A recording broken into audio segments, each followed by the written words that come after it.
So today we're going to take a look at this trip that my wife and I did this past year through the southwestern United States. We like to call it 15 parks in 15 days, and we're going to show you how we did this trip, how we were able to fit it all in, and how we were able to do it without feeling pressed for time at any one location and take in just some amazing sights. We left from Georgia and drove west of the Mississippi and began our trip in Monument Valley, and we're going to show you how we achieved all this in a matter of just 15 days and show you some of the wonderful sights that we saw along the way on this trip. So we prepped for this trip by taking our new-to-us Trail Manor travel trailer up to the North Georgia mountains. As we arrived up in the Blue Ridge Mountains up in Raven County, Georgia, we couldn't help but be taken in by what a beautiful place it is. We've been there before, but it's just a fantastic visit. It's in the area of Tallulah Falls and Tallulah Gorge in Raven County. This is best known to most of America as the place that Deliverance was shot. It is an absolutely beautiful area of the country, and there's a number of falls up there, including the Minnehaha Falls, which we were fortunate enough to visit while we were up there. It took us a couple days to get out west. It was during a time of COVID and lots of things were shut down, especially when we got to Navajo Nation and headed north from Gallup, New Mexico towards Shiprock. As we got to Shiprock, it was kind of eerie to see even the McDonald's and all gas stations completely shut down, but that didn't stop anything with the amazing landscape that you saw there. As we headed west on Route 160 out of Shiprock towards Monument Valley, the views along the roadway were just amazing. We passed very, very few vehicles along the way, but the scenery just was incredible to take in. So after 2 days of driving, on the third day we set up at our first real destination.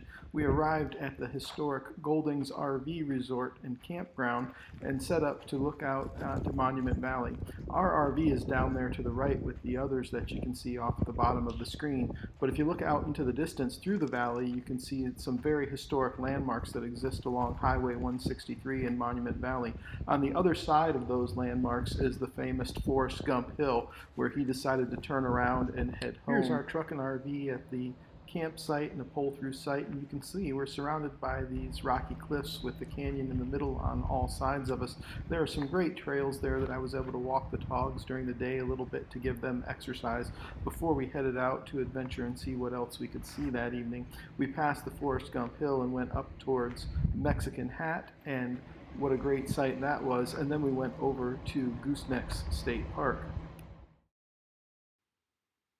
Mexican Hat is a small town just north of Monument Valley on 163. You wind around the San Juan River in order to get there, but what a fantastic sight it is once you see it. It's got some amazing views and it's very picturesque. The landscape behind it is just incredible. From Mexican Hat, we made a short drive up the road to Goosenecks State Park. What a fantastic and underrated and underexplored park this is. There were very few individuals when we were there in the last week of September. Some of them were set up for dispersed camping, which you have available, but my wife and dogs loved it there, as did I.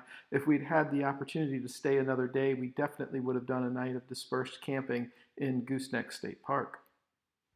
The next morning, we got up early to go watch the sunrise against Monument Valley. Here we are panning around and looking at Monument Valley from one of the many pull-offs on Highway 163 near the famous Forrest Gump Hill. As we're panning around, we're coming over to Valley of the Gods, and the sun rose over Valley of the Gods, which was just beautiful that morning. You can see here on the pull-offs, there's plenty of room for people to park, and occasionally there are stands that are operated with people from Navajo Nation selling things. However, Navajo Nation was closed at this point in time, so there was nothing to be sold. As you may imagine, the pictures in the video, just as you've heard, just can't do this area justice. It's awe-inspiring and even inspired my wife and small dogs to reenact that scene from the Forrest Gump movie. From Monument Valley, our next destination was to head to the Grand Canyon. Ordinarily, this would be a pretty quick drive. However, Navajo Nation was shut down, therefore the east entrance at Desert View was closed and we had to go all the way around through Flagstaff. Nonetheless, arriving at Trailer Village Campground made every bit of it worth it, as did all the views at the Grand Canyon. The evening that we arrived, we got some great views of the sun setting on the canyon, and then we got some even better views in the morning of the sun rising in the canyon. The colors in the morning light were just fantastic. And then we took some time and toured the canyon and got pictures of some famous points like the Duck on the Rock here. As beautiful as the canyon was, we had one more glorious evening before it was time to head out to our next destination on our way to Zion. Our first stop on our way to Zion was at Horseshoe Bend. It's right off Highway 89, and there's a large parking area and a small fee to get out and see Horseshoe Bend.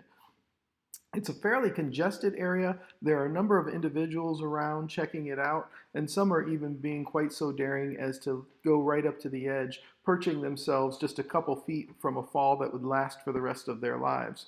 I was more interested in just taking in the sights. It's absolutely beautiful with the Colorado River cutting through the red rock, creating this amazing formation.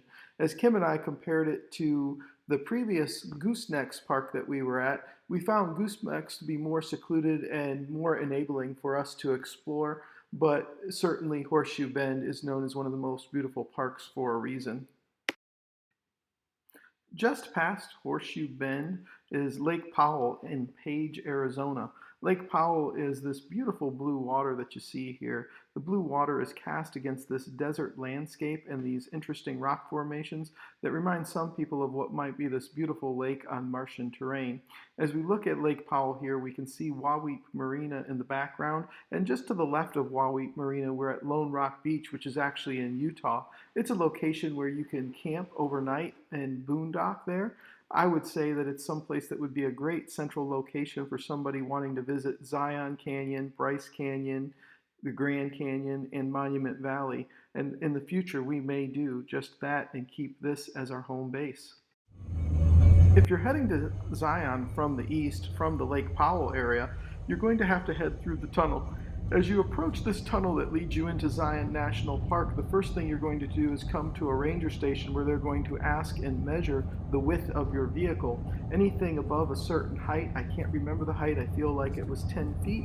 Anything above a certain width, I do remember that was 94 inches because we just made it exactly. They have to hold up traffic at the other end of the tunnel so that you can pass through one at a time, and there is a small fee for that. For us, we were not over the limit, but the airstream in front of us was too wide to go through with traffic coming the other way. Therefore, the airstream had to have traffic held up, and we followed them through. You could also see as we just passed, there are some windows, if you will, in the tunnel where you get brief glimpses of Zion as you're passing through, but when you come out the other side, the views are absolutely amazing. Now, a federal court judge recently ruled that the laws preventing people from filming and loading these things up to YouTube where they might get money from advertisers was illegal, is unconstitutional. And so I'm going to show you some of these views and go with the assumption that that judge is not going to be overturned. But look at these views as you come out and exit from Zion Canyon. So as you're coming out of the canyon, you can see all these switchbacks down at the bottom of the screen. These switchbacks lead you into Zion Canyon itself and then over to the town of Springdale as well, where we camped for the evening. You can see the vehicles down there below, a couple switchbacks below us. You can see the little bit of traffic. You can see the height of some of the rock formations in this canyon. It's just beautiful and incredible to look at. It's really an overall stunning view from the moment you enter the park. Just outside of Zion National Park is the town of Springdale. We stayed at Zion Canyon Campground in the town of Springdale, and as we were getting set up, had this beautiful view of the sunset against the canyon walls. The next morning, my wife and I got up very early so we could make it to our 7 a.m. tour guide who was going to drop us off in the canyon so that we could do the walk to the Narrows. Unfortunately, Angel's Landing was closed while we were there, so we weren't able to do that walk. It was closed during COVID, but it was quite cold in the morning, down into the 50s. As you can see, we look like we're dressed ready to rob a bank between COVID and being all bundled up. It heated up into the 90s by early afternoon. But during our walk through the Riverwalk and into the Narrows, we were able to get some shots of some fantastic scenery, just amazing footage, and it shows you why Zion is such a popular national park that is so frequently visited. The amazing thing about the Riverwalk at Zion is that every view seems more stunning than the last.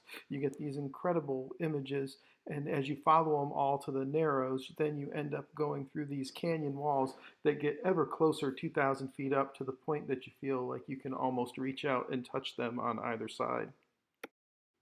Now, after 7 days into our 15-day trip and 2 full days in Zion, it was time to move on to our next destination. This is Bryce Canyon, located in southern Utah. Bryce is maybe the most picturesque of the 8 national parks that we visited, and one of the mighty 5 that you'll find in Utah.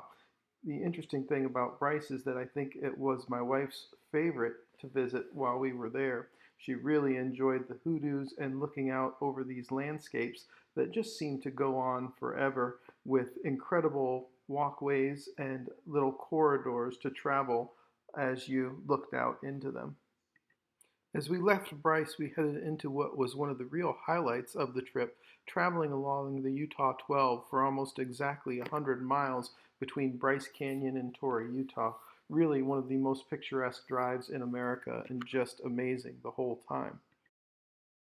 The drive travels through what is known as Grand Escalante National Staircase, and it also travels through Capitol Reef National Park. There are just some amazing views along this, and we are definitely going to visit this area again. One of the things about traveling the Utah 12 is that you see some changes in landscape that will just amaze you. Some heights and some valleys and some mountains all off in the distances, and every time you go around a curve it seems to change. This is an incredible roadway with lots of switchbacks, lots of picturesque mountains. As you can see, we passed a number of bikers on the beautiful day that we were traveling the Utah 12, and what a great ride this would be if you were into biking. I can't imagine how fun this would be. You can see there are several pull-offs that you travel along this route. For the 100 miles that we traveled this route, you could probably drive it in right around 2 hours. I think with all the pull-offs and little stops that we made, it probably took us closer to about 5.5.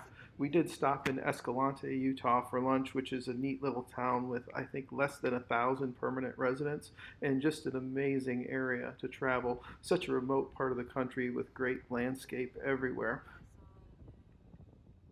I think that I could designate an entire day to talking about the drive along the Utah 12. It's really known to be one of the most spectacular drives across the U.S., and in the lower 48, it's about the most desolate place that you can get.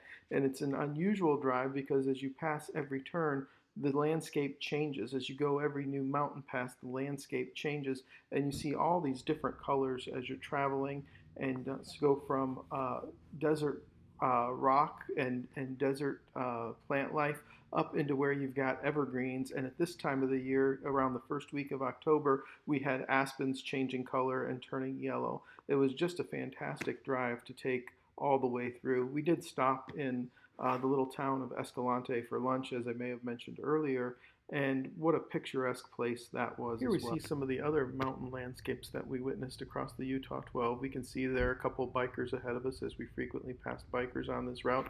We also frequently saw free-range cows as we traveled along the Utah 12. This would get the attention of our dogs, as would the bikers as we traveled. And we saw other great sights, like going through switchbacks in the mountains. We would see different RVs. We even passed the exact same RV that we were driving on another vehicle. They waved to us and we waved to them as we passed them. This trip was about 100 miles, but like I said, it took us 5 hours easily to do this trip with all the stops we made. It's one that we would definitely look forward to doing again. Once you get into Torrey, Utah, you turn eastward and toward the right, and you head into Capitol Reef National Park. This is an amazing drive through Capitol Reef, and like I said, the landscape just keeps changing on this route that travels between Bryce Canyon and Moab.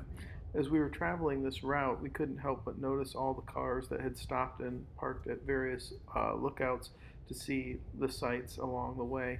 The rock changes that you see here were just amazing, and we enjoyed this thoroughly. We couldn't believe how picturesque Capitol Reef was, and although we didn't stop and do any hikes in Capitol Reef, it at least made it complete that we were able to do all of the Mighty Five in Utah. Utah 12 just happened to go through another park. This is State Route 24 now. We want to turn right. We went from 12 to 24. there at Torrey. Look at that, with contrasted with the grays. We passed our third trip. My wife and I really enjoy the drives, and although it would have been a quicker route to go up and head toward I-40 in Utah out of Bryce Canyon, we chose to travel the Utah 12 just for the scenery that you see here. We had read about it a little bit ahead of time and really debated it, but decided that the extra time would be worth it. When you map it out, it's just a little bit shorter, but when you actually drive it, it ends up being probably double the time just because of all the stops you're guaranteed to make along the way. Well, despite our love of the Utah 12, we did have a destination in mind, and this was Moab, Utah. As we got in there late on a Friday evening and everybody was heading in for the weekend, we did decide to turn off and head right directly into Arches National Park to catch the sunset. We did catch this beautiful sunset over Arches that you see here in front of you, and we were able to get up early the next day to go see some sights early in the morning upon the first rise. This was Turret Arch about 45 minutes before sunrise. You can see the full moon in the background, which cast an unusual light combined with the flash of my camera, which created a very interesting and unusual picture at Turret. These are referred to as the north and south windows and sometimes referred to as the goggles.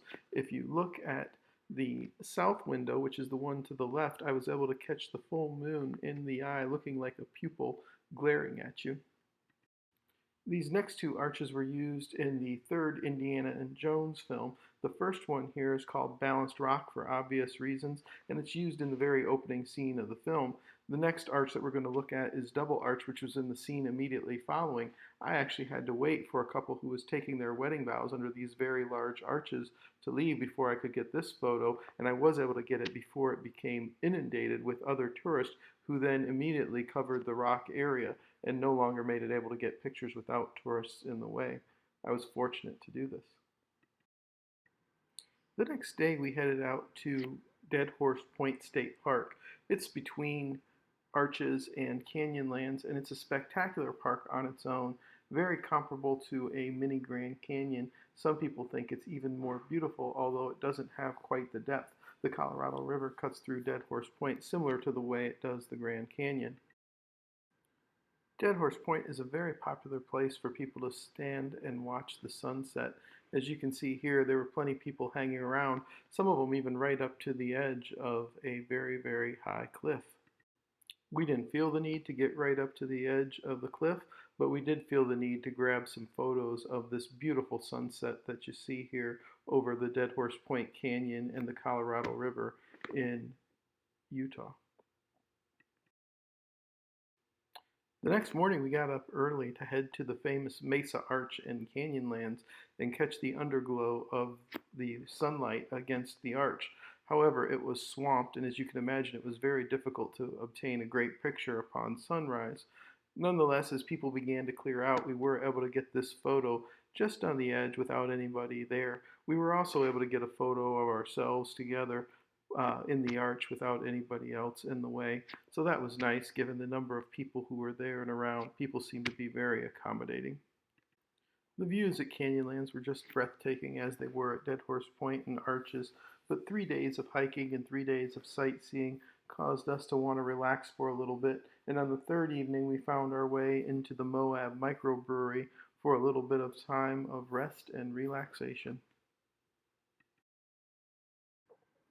Fully into the back half of our trip now, the next stop was one of my absolute favorites, perhaps my favorite of this trip, the Black Canyon of the Gunnison. It was so shockingly different from all the other canyons that we had seen, and the roar of the water and the river that you could hear through the deep canyon at the bottom, 2,000 feet below, was just amazing, with absolutely breathtaking views everywhere you went, and fun, easy hikes that were great for both of us to do.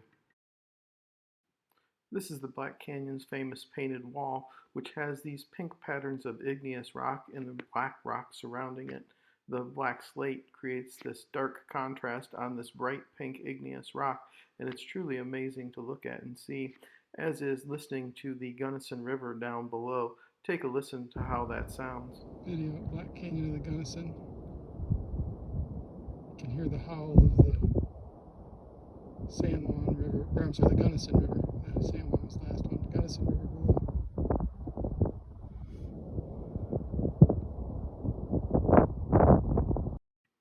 Adjacent to the Black Canyon is the town of Montrose, Colorado. It was a fantastic little town, and we stopped and ate at a wonderful little pizza and microbrewery in the middle of downtown.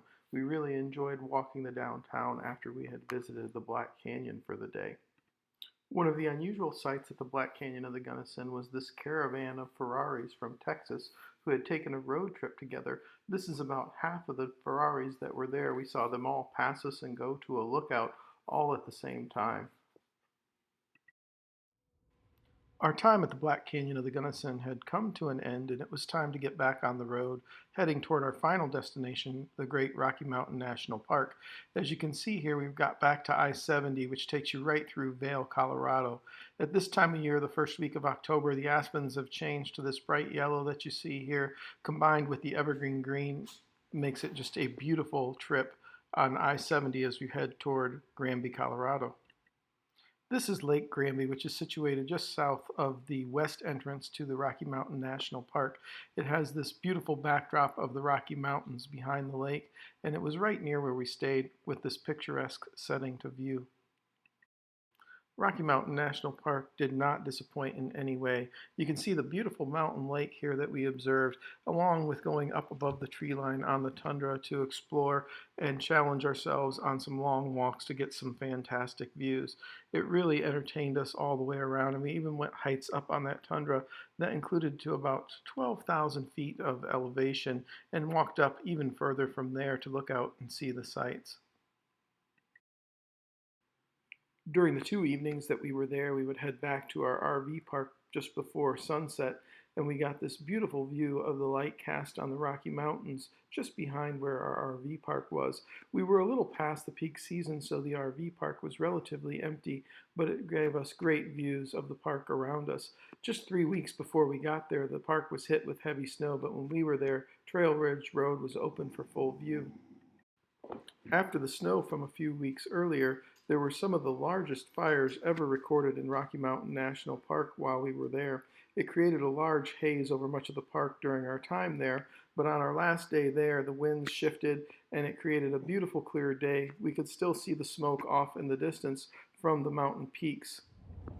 Well, our time in the Rockies had come to an end, as had our total trip. We did 15 parks in 15 days and 5,656 miles. It was time to get back on the road, but that wasn't a problem for my wife and I, as we loved the road and wouldn't have changed a minute of this trip.